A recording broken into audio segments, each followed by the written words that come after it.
पहली बार अपने एक दोस्त की शादी में देखा था उसे। गुलाबी रंग का सूट पहन रखा था उसने।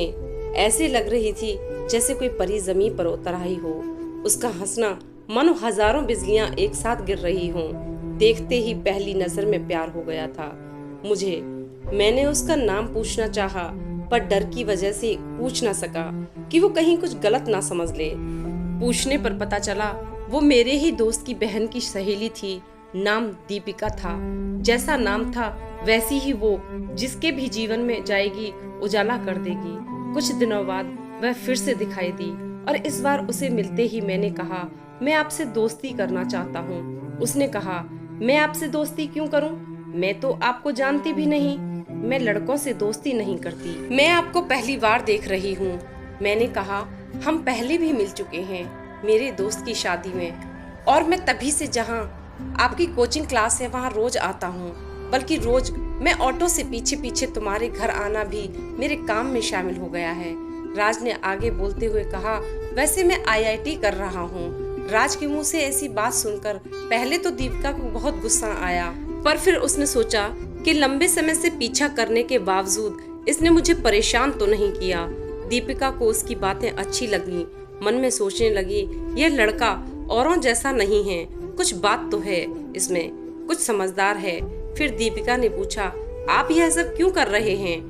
राघव ने कहा, घुमाकर बात करना नहीं आता मुझे, मैं सीधे ही कहता हूँ, आपसे शादी करनी है मुझे। क्या? दीपिका यह सुनकर दंग रह गई और राघव को थोड़ी देर देखती रही और कुछ न बोली। बिना कुछ कहे वह चुपचाप वहां से चली गई। चलते चलते उसे कुछ याद आ रहा था कि शादी में उसकी चुलबुली सहेली ने कहा कि एक लड़का है जो तुझे ही देखे जा रहा है।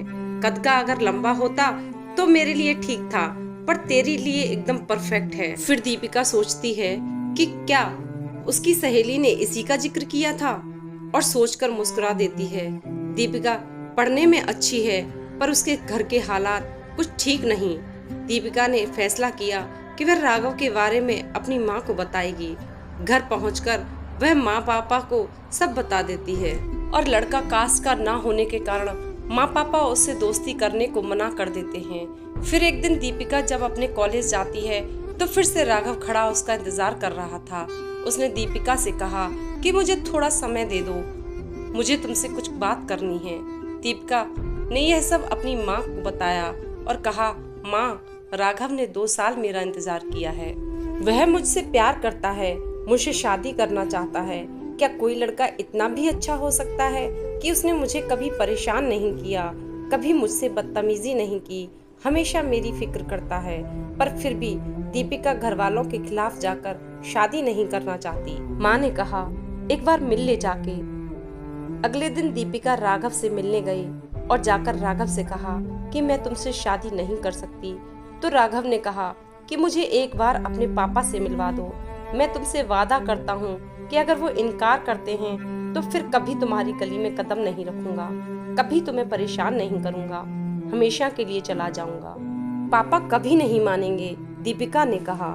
नहीं राघव, हमारी शादी नहीं हो सकती, आप मुझे भूल जाएं। यह कहकर दीपिका घर वापस आ जाती है। आज सारी रात दीपिका को नींद नहीं आती।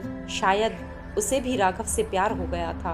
पूरी रात वह सो न सकी। 1 महीने बाद दीपिका राघव के कॉलेज गई। उसकी निगाहें राघव को ढूंढ रही थीं, पर वो कहीं दिखाई न दिया। तब दीपिका ने वहां के कर्मचारियों से पूछा तो पता चला कि राघव ने 1 महीने पहले ही कॉलेज छोड़ दिया और दूसरे शहर में चला गया है। उस दिन दीपिका को ऐसा लगा जैसे किसी ने उसके दिल के हजारों टुकड़े कर दिए हों। उसे लग रहा था जैसे सब कुछ खत्म कर दिया हो। दिल अंदर ही अंदर रो रहा था। दीपिका ने मन में सोचा कि जो राघव ने अपना वादा पूरा किया, उसने कहा था कि वह उसे कभी परेशान नहीं करेगा। शायद इसी को सच्चा प्यार कहते हैं। बस इतनी सी थी ये कहानी।